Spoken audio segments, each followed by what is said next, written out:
Okay hello students, welcome back to our physics lecture. हम electric का बहुत important part पढ़े थे। प्रीवियस क्लास में हमने ओम्स लॉ पढ़ा है, ठीक है। अभी हमने एक प्रॉपर्टी पढ़ी रेजिस्टिविटी के बारे में, जहाँ पे हमने देखा रेजिस्टेंस और factors on which the resistance is depend. Factor क्या क्या फैक्टर्स थे? That is resistance was directly proportional to the length. इसका मतलब जितना ज़्यादा लेंथ बढ़ेगा उतना ज़्यादा रेजिस्टेंस बढ़ता है।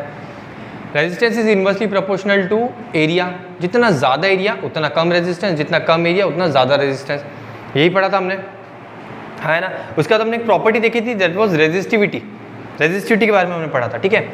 रेजिस्टिविटी क्या था? फॉर्मूला हम देखते हैं। क्या फॉर्मूला पढ़ा था हमने? Resistance is directly proportional to length. ये फर्स्ट इक्वेशन बनाए थे। Resistance is inversely proportional to area, ये सेकंड इक्वेशन। दोनों को कंबाइन किया था हमने, तो क्या बन गया था? Resistance is directly proportional to L upon A.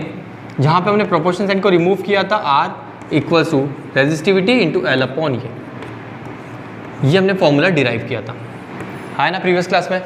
Okay, अब इस फॉर्मूले को लेके हम कुछ न्यूमेरिकल्स देखेंगे कि फॉर्मूले जो है इसको अप्लाई कैसे करना है, what will be the application of this formula and so on, ठीक है। यहाँ पे लिख देते हैं हम फॉर्मूला एक साइड में।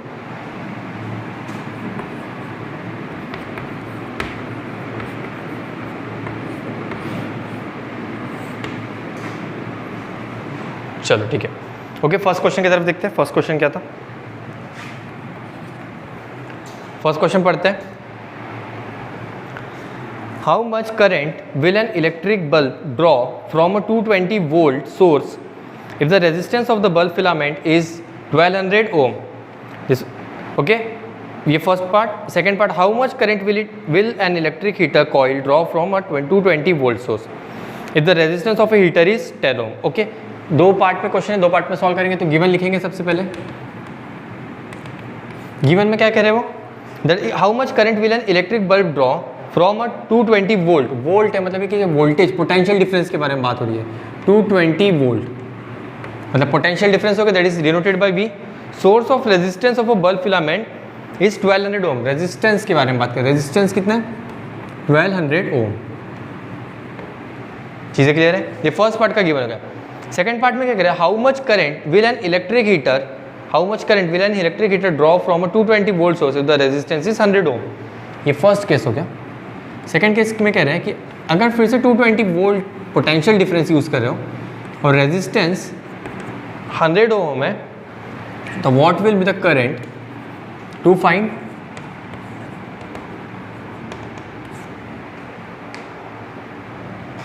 I1 for first combination current and for second combination current.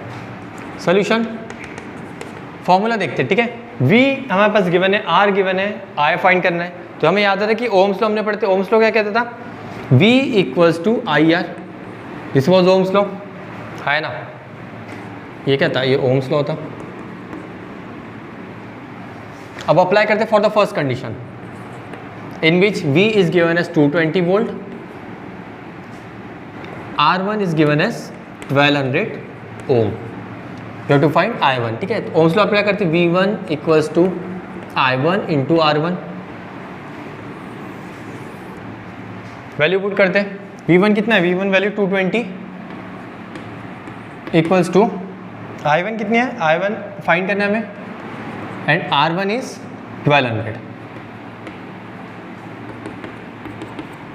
Shift कर देते 220 divided by 1200 equals to I1। क्या हो जाएगा? 0 0 cancel, 22 upon 120 equals to I1। इसे सॉल्व करते हैं हम। 2 11 ज़ा 2 60 ज़ा, है ना। 60 से इसको डिवाइड करते हैं तो क्या आएगा? 0.18। करंट का यूनिट क्या होता है? एम्पियर। प्रीवियस क्लास में हमने देखा था ampere is denoted by capital A.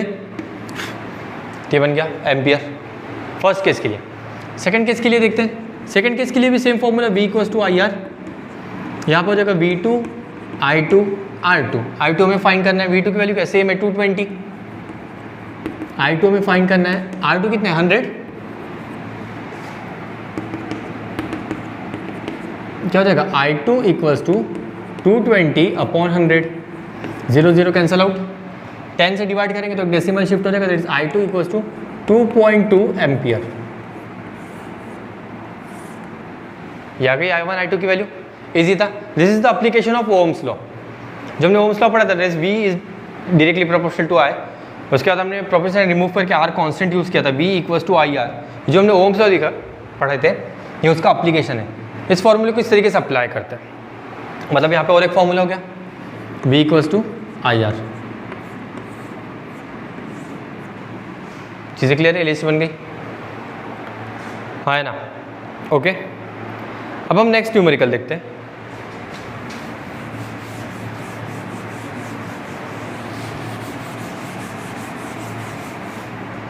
Next numerical क्या कहता है? Resistance of a metal wire of length 1 metre is 26 ohm at 20 degree Celsius. Given बनाते हैं जैसे जैसे वो कह रहे हैं वैसे। Resistance of a metal wire of length given है, गिवन में क्या है? लेंथ गिवन है, length is given is 1 metre, has a resistance of 26 ohm, R given है, that is 26 ohm. Temperature given है 20 डिग्री सेल्सियस, 20 डिग्री सेल्सियस, ठीक है। उसके बाद कह रहे if the diameter of a wire is 0.3 mm, diameter given है 0.3 mm। चीज़ें क्लियर है? Okay, what will be the resistivity? Resistivity क्या होता है? रो होता है। रेजिस्टिविटी को ऐसे डिनोट करते हैं हम, ठीक है। रेजिस्टिविटी को इसी तरीके से डिनोट करते हैं। आपकी बुक में कुछ ऐसा होगा, आपके बुक में नोटेशन कुछ इस तरीके से होगा। आप ये भी यूज़ कर सकते हैं या फिर ये भी, वॉट एवर, ठीक है, बोथ आर वैलिड। अब रेजिस्टिविटी फाइंड करने के लिए हमारे पास एक ही फॉर्मूला है, that is R equals to resistivity into length upon area. तो पहले फॉर्मूला लिख लेते हैं। फॉर्मूला क्या है हमारा? That is resistance equals to resistivity into length upon area. Sir हमारे पास रेजिस्टिविटी फाइंड करने का एक ही फॉर्मूला है, तो कोई प्रॉब्लम ही नहीं है, एक ही फॉर्मूला लर्न करना है। अब हम क्या करेंगे, इसमें वैल्यू पुट करते हैं, ठीक है। वैल्यू पुट करने के लिए हम क्या लगेगा? लेंथ लगेगा। पहले देख लेते, सब कुछ अवेलेबल है। Resistance in ohm, okay, length in metre, ऐसा unit, okay. Area, sir area तो गिवन ही नहीं है, तो क्या करेंगे? पहले एरिया फाइंड करेंगे।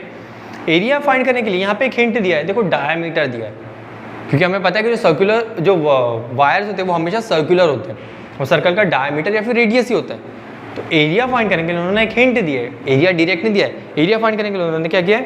पर्टिकुलर आपको एक डायमीटर दिया, तो एरिया फाइंड करेंगे। एरिया क्या होता है? पाई आर स्क्वायर। चीज़ें क्लियर है? अब यहाँ पे डायमीटर गिवन है, आप इसका हाफ कर लो, इसका रेडियस फाइंड कर सकते हैं। जैसे फॉर एग्जांपल इसका रेडियस क्या हो जाएगा? Radius will be diameter by 2, that is R equals to 0.3 divided by 2, that is 0.15 mm। ये हो गया रेडियस, ठीक है। अब तो सबसे पहले रेडियस mm में, तो इसे तो मीटर में कन्वर्ट कर लेते हैं सबसे पहले। मीटर ऐसा यूनिट में कन्वर्जन क्या होगा? 0.3 into 10 to the power -3 metre. ये बन गया मीटर में। चीज़ें क्लियर है? 10 टू द पावर -3 आएगा ना? हाँ, ओके। अब क्या करते हैं?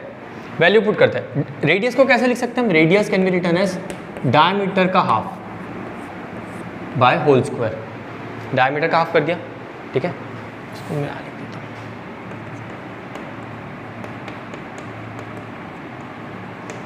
डायमीटर का half, radius can be written as diameter half. अब पहले हम एरिया फाइंड कर लेते हैं। Area equals to pi can be written as 22/7, you can consider 22/7 into diameter कितना है? इसे हम जैसे 3 into 10 to the power -4 upon 2 का स्क्वायर क्या हो जाएगा? 4, सॉरी स्क्वायर में करना है, ये 2 हो गया। ये चीज़ें क्लियर है यहाँ पे, यहाँ तक? ओके, चलो। एरिया इक्वल्स टू 22/7 इंटू, यहाँ पे स्क्वायर करना है, 3 का स्क्वायर कितना हो जाएगा? 9 into 10 to the power -8 upon 2 का स्क्वायर 4, होल स्क्वायर है ना, सभी को स्क्वायर कर दिया। देखो r का स्क्वायर था, r कैसे लिख सकते हैं? d/2, r को लिख दिया d/2, d/2 का स्क्वायर कर दिया, मतलब d का भी स्क्वायर करना पड़ेगा और 2 का भी स्क्वायर करना पड़ेगा, तो वो हमने कर लिया। चीज़ें क्लियर है? 2 2 ज़ा 2 11 ज़ा, और कुछ कट होता है? नहीं होता है। तो area can be written as 11/7 into 9 into 10 to the power -8 upon 2, multiply कर देते हैं। एरिया इक्वल्स टू ये हो जाएगा 99 upon 14 into 10 to the power -8। ये चीज़ें क्लियर है? आप यहाँ पे 3.14 भी यूज़ कर सकते हैं। 3.14, पाई की 2 वैल्यूज होती है, 3.14 भी आप यूज़ कर सकते हैं, ठीक है। चीज़ें क्लियर है? 3.14 के साथ करें हम, ज़्यादा कन्वीनियंट रहेगा। 3.14 के साथ जाता है, ठीक है। अब 22/7 के साथ आप यूज़ करोगे, हम 3.14 यूज़ करेंगे। 3.14 इंटू 9 इंटू 10⁻⁻8 अपॉन 4, ठीक है। 2 से कट करते हैं फिर, अभी ईजी है। 2 2 ज़ा 2 1 ज़ा 0.2 5 ज़ा 2 7 ज़ा, तो क्या होगा 1.57 इंटू 9 इंटू 10⁻⁻8 डिवाइड बाई 2, हाँ है ना, ठीक है। अब इसे मल्टीप्लाई करते हैं 9 इंटू 1.57, 1.57 इंटू 9, 9 7 ज़ा 63, 3 6 करिए, 9 5 ज़ा 45 एंड 6 51, 9 1 ज़ा 9 एंड 5 14, डेसिमल आफ्टर 2 पॉइंट, तो रहेगा 14.13 इंटू 10⁻⁻8 अपॉन 2, ये बन गया। चीज़ें क्लियर है? ये हो गया एरिया। अब इसे डिवाइड कर सकता हूँ या फिर इसको ऐसे ही रहने दो, जैसे as per your convenience calculation. अगर मैं इसे डिवाइड करता हूँ तो क्या रहेगा 7 ज़ा 0 6 5, area equals to 7.065 into 10⁻⁻8 metre square, क्योंकि मीटर में कन्वर्ट हो चुका है और एरिया का यूनिट मीटर स्क्वायर होता है, ठीक है। ये हो गया मीटर स्क्वायर में कन्वर्ट। अब एरिया आ गया हमारे पास, अब एरिया फाइंड। अब हम रेजिस्टेंस में ये फॉर्मूला अप्लाई करके रेजिस्टिविटी फाइंड कर सकते हैं। तो रेजिस्टिविटी के टर्म्स में पहले तो फॉर्मूला बना लेते हैं। क्या होगा,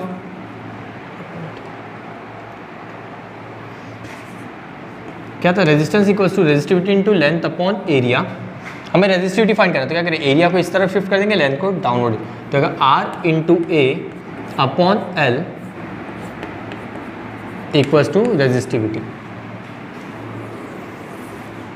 यही बन जाएगा फॉर्मूला, ठीक है। अब वैल्यू पुट कर देते सबकी। रेजिस्टेंस कितना है 26, so resistivity equals to resistance that is 26, area is 7.065 into 10⁻⁻8 upon length is given as 1 metre.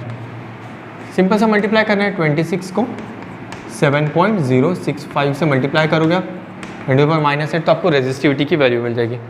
तो रेजिस्टिविटी इज टू कम आएगी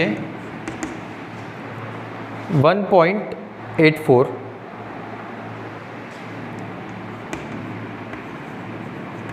10⁻⁻8। कोई कैलकुलेशन में गड़बड़ होगी क्या?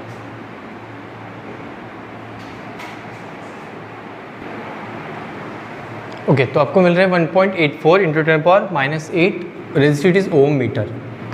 जब हम टेबल पे क्रॉस चेक करते हैं, हमारे पास जो बुक में गिवन है टेबल, तो ये 1.84 इंटू 10⁻⁸ जो वैल्यू है, जब हम क्रॉस चेक करते हैं तो ये value comes to be of manganese.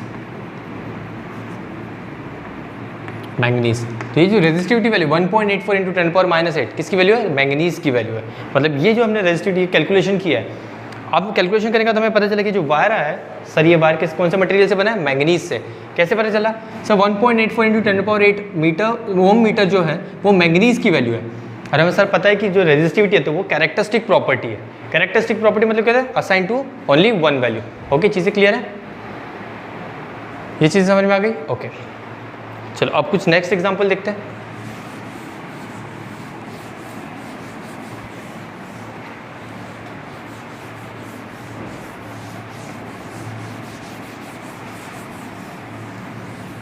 Next example क्या कहता है, A 4 ohm resistance wire is double on it.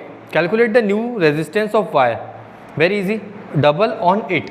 ठीक है, अब क्वेश्चन को समझना है। गिवन क्या है, लेंथ गिवन है 4 मीटर वायर, 4 मीटर वायर है लेंथ, सॉरी रेजिस्टेंस गिवन है 4 ओम।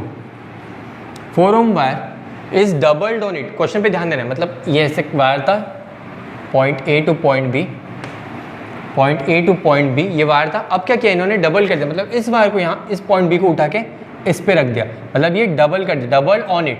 डबल कर दिया तो क्या हो जाएगा, हाफ हो जाएगा। तो आपका वायर कुछ इस तरीके हो जाएगा,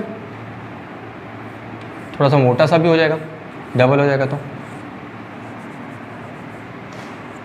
ये point A point B double कर दिया हमने, ठीक है। क्या किया, पॉइंट बी को उठा के पॉइंट ए पे रख दिया, मतलब डबल कर दिया।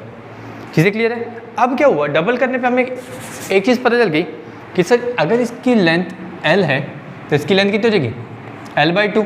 सर लेंथ हाफ हो गई है क्योंकि डबल कर दिया हमने, हाँ है ना, डबल कर दिया। और जो एरिया है, अगर कंसीडर इसका जो एरिया है वायर का A है, अब इस पर डबल करने पे एरिया क्या होगा, डबल हो जाएगा क्योंकि 2 टाइम वायर आ गई, तो इसका एरिया क्या बन जाएगा, इसका एरिया बन जाएगा 2A सर। अगर ये A है तो ये 2 टाइम्स ऑफ A, अगर ये L है तो ये L/2, इसी तरीके से होगा। अब वो पूछ रहे कि what will be the resistance, what will be the, हाँ, calculate the new resistance of the wire. So resistance first condition के लिए resistance 1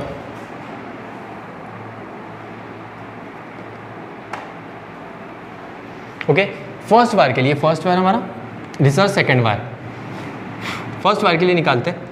resistance 1 equals to resistivity, resistivity common होती है L1/A1, ये हो गया L1/A1, चीज़ें क्लियर है। और L2 क्या हो गया, L2 is L/2 and A2 is 2 times of A1, ऐसे होगा। और सेकंड रेजिस्टिविटी, ये तो फर्स्ट रेजिस्टेंस हो गया, सेकंड रेजिस्टेंस क्या होगा, R2 equals to resistivity into L2/A2, ऐसा ही बनेगा सेकंड वायर के लिए। पर हमें L2 और A2 की वैल्यू पता है, तो हम क्या करेंगे, इसको सब्स्टिट्यूट कर देंगे, इक्वेशन 2 को मॉडिफाई करेंगे। It is R2 equals to resistivity, resistivity constant है क्योंकि वायर सेम है, वायर चेंज नहीं हुआ, तो रेजिस्टिविटी देखो 1 और 2 हमने मेंशन नहीं किया है। क्यों नहीं किया, बिकॉज रेजिस्टिविटी कैसे चेंज होगी, रेजिस्टिविटी तो कैरेक्टरिस्टिक प्रॉपर्टी होती है। तो L2 की जगह हम क्या लिख सकते हैं, L/2 L1/2, और A2 की जगह पे हम क्या लिख सकते हैं, 2 times of A1, 2 times of A1, ऐसा ही लिख सकते हैं। चीज़ें क्लियर है, ओके। अब इसको फिर से सॉल्व करते हैं। R2 इक्वल्स टू रेजिस्टिविटी, 2 नीचे रहेगा, L1/2 into 2 times of A1, R2 equals to resistivity into L1/4 times of A1, यही होगा। चीज़ें क्लियर है। अब देखो क्या हो गया, रेजिस्टिविटी, लेंथ और एरिया, अगर मैं ये कॉम्बिनेशन चेक करता हूँ, इसका मतलब तो सर R1 होता है, रेजिस्टिविटी L1/A1 का मतलब R1 होता है, तो मैं ये जो क्वांटिटी है रेजिस्टिविटी इंटू L1/A1 को चेंज कर सकता हूँ। ये क्या हो जाएगा, R2 equals to R1/4। Resistivity L1 और A1 क्या होता है सर, रेजिस्टिविटी L1/A1 तो R1 होता है, तो मैंने सब्स्टिट्यूट कर दिया यहाँ पे R1 की वैल्यू, ठीक है, तो क्या हो गया, 4 हो गया, ठीक है। अब मतलब क्या होगा, न्यू रेजिस्टेंस इज 4, ओके, इसको हम न्यू रेजिस्टेंस कर दें, ठीक है। R1 कैसे लिख सकते हैं, R1 equal 4 times of R2। Sir old resistance of the wire is 4 times of new resistance, ऐसे ही होगा। The new resistance of wire is particular, ये चीज़ें क्लियर है, ओके। अब हमें क्वेश्चन गिवन है, R1 कितने गिवन है, जो ओल्ड रेजिस्टेंस था दैट वाज 4 ओम। तो अगर मैं इसे सॉल्व करता हूँ तो क्या हो जाएगा, न्यू रेजिस्टेंस फाइंड करना है ना, R2 इक्वल्स टू R1 कितना है, R1 इज 4/4, तो हो जाएगा 1, तो R2 equals to 1 ohm. So new resistance is 1/4 of the old resistance. ये देखो यहाँ से रिलेशन बना है, new resistance is 1/4 of the old resistance, दिख रहा है। ओल्ड रेजिस्टेंस कितना था, 4 ओम, न्यू रेजिस्टेंस कितना है, 1 ओम, मतलब क्या हो, 1/4 हो गया, हाँ है ना। सो अब इससे एक चीज़ हमें पता चल गई कि व्हेनेवर, अभी क्वेश्चन पे ध्यान देना है, क्वेश्चन में क्या था, wire is doubled on itself पूछा है, क्वेश्चन बहुत अच्छे से पढ़ना है। इटसेल्फ मतलब इसको उठा के हमने वापस बी पॉइंट को उठा के पॉइंट ए पे रख दिया, तो ये डबल हो गया। डबल होने से क्या हो गया, लेंथ हाफ हो गई है, जो ओरिजिनल लेंथ है उसकी लेंथ हाफ हो चुकी है, ठीक है, दैट इज L1/2। और जो एरिया था वो डबल हो गया। एरिया डबल क्यों हो गया, बिकॉज ये थोड़ा मोटा हो गया, ठीक है, 2 टाइम्स वायर आ गया ना, 2 टाइम्स वायर, तो एरिया भी डबल हो जाएगा, ठीक है। ये बहुत इंपॉर्टेंट है। अगर यहाँ पे हम लॉजिक नहीं बना पाए, यहाँ पे अगर इक्वेशन नहीं बना पाए, तो ये आगे हम सॉल्व नहीं कर पाएंगे, ठीक है। तो ये बहुत इंपॉर्टेंट पार्ट है क्वेश्चन को समझने के लिए, ठीक है। ऐसे ही और एक क्वेश्चन देखते हैं। अगर हम कहते हैं कि a wire is, okay, wire को हम डबल कर दे रहे, ठीक है, इस टाइम हम डबल कर देंगे। What will be the new resistance, question को थोड़ा चेंज करते हैं।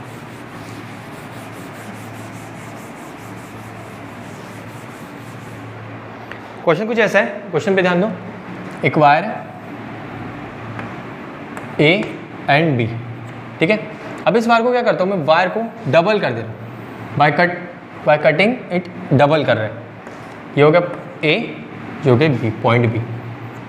ठीक है, चीज़ें क्लियर है। वायर को हमने क्या कर दिया, डबल कर दिया वायर को। ओके, अब क्या हुआ, अब find the new resistance. Find the new resistance, R2 find करना है। R1 is given as 10 ohm. Find the new resistance, new resistance find करना है। अब इस केस में क्या हुआ, इसका लेंथ कितना था, consider L1, area was A1। इसका लेंथ कितना हुआ, 2 टाइम्स ऑफ L1। L2 कितना हुआ, L2 equals to 2 times of L1, क्योंकि लेंथ डबल हो गई है।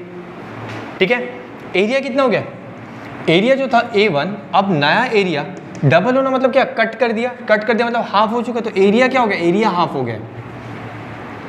चीज़ें क्लियर है। इस क्वेश्चन को ऐसा समझो कि आपके पास एक पर्टिकुलर इतना मोटा वायर है, अब इसको डबल करना, तो आपने क्या किया, बीच में से इसे कट कर दिया, सो दैट आपका जो एरिया है वो कम हो गया, और इसको आपने डबल कर दिया, मतलब एरिया हाफ हो गया और लेंथ डबल हो गई है। ठीक है, लास्ट क्लास में क्या हुआ, लास्ट प्रीवियस एग्जांपल में क्या होता, इसका vice versa. Now we have to find resistance R2। तो पहले R1 का इक्वेशन बनता है, R1 equals to resistance into L1 upon A1। ये फर्स्ट इक्वेशन बन गया। Second equation R2 equals to resistance into L2 upon A2 है ना।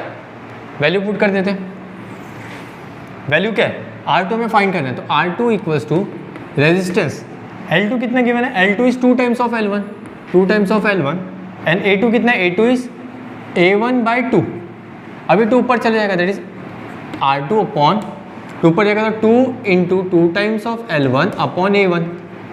तो R2 equals to resistivity into 4 times of L1 upon A1। अगर मैं 4 को साइड में लिख देता तो R2 equals to 4 into resistivity into L1 upon A1, ऐसे बन जाएगा। और L1 अपॉन A1 क्या है, L1 अपॉन A1 तो सर R1 होता है, तो हम यहाँ पे रिप्लेस कर सकते हैं। R2 equals to 4 times into R1, और R1 की वैल्यू कितनी है sir, 10 ohm. R2 equals to 4 into 10, so R2 equals to 40 ओम। चीज़ें क्लियर है। ये चीज़ें पता चल गई कि व्हेनेवर जब भी हम पर्टिकुलर वायर को डबल करते हैं तो रेजिस्टेंस बढ़ गया था। ठीक है, तो फर्स्ट केस में क्या था, इसके पहले जो हमने वायर पढ़ा था उसमें हमने हाफ किया था, तो resistance was 4 and new resistance was 1। Half करने पे मतलब हाफ करने पे, यहाँ पे हाफ कंडीशन थी। ठीक है, रेजिस्टेंस कम हो गया। अब यहाँ पे हमने क्या किया, वायर को इंक्रीज कर दिया, वायर को इंक्रीज कर दिया, डबल कर दिया, तो रेजिस्टेंस 10 था, अब रेजिस्टेंस क्या हो गया, 40 हो गया। और यही तो हमने पहले प्रॉपर्टी पढ़ी थी, that resistance is directly proportional to the length. Resistance is directly proportional to, first case में आपने लेंथ कम कर दिया तो रेजिस्टेंस कम हो गया। देखो 4 से 1 हो गया था इसके पहले प्रीवियस न्यूमेरिकल में। इस न्यूमेरिकल में क्या किया हमने, लेंथ को इंक्रीज कर दिया, लेंथ को इंक्रीज कर दिया तो रेजिस्टेंस भी इंक्रीज होना चाहिए, हाँ हो गया। फर्स्ट इसमें क्या है, ओल्ड वायर में 10 ओम, न्यू वायर में 40 ओम, तो रेजिस्टेंस भी इंक्रीज हो गया। मतलब जो पर्टिकुलर हमारा पार्ट था, resistance is directly proportional to length, ये हमने फाइंड कर लिया। अब क्या सेकंड क्या था, resistance was inversely proportional to area, मतलब अगर एरिया इंक्रीज होता है तो रेजिस्टेंस कम हो जाना चाहिए। तो देखो यहाँ पे एरिया इंक्रीज हो गया था, क्योंकि हमने जब हाफ किया था तो एरिया डबल हो गया था, एरिया डबल इंक्रीज तो रेजिस्टेंस कम, रेजिस्टेंस कम। ठीक है, हाफ करने पे एरिया डिक्रीज हो गया, रेजिस्टेंस एरिया डिक्रीज हो गया तो रेजिस्टेंस इंक्रीज हो गया, 10 से 40 पे आ गया, इंक्रीज हो गया। मतलब सेकंड जो हमने पर्टिकुलर फैक्टर्स स्पेसिफाई किया था कि on which the resistance depend, वो बोथ हमने ये दोनों न्यूमेरिकल से टैली कर लिया, क्रॉस चेक कर लिया कि हाँ हमने जो पर्टिकुलर लॉस पढ़े वो वैलिड है। ये चीज़ें क्लियर है, ओके, थैंक यू।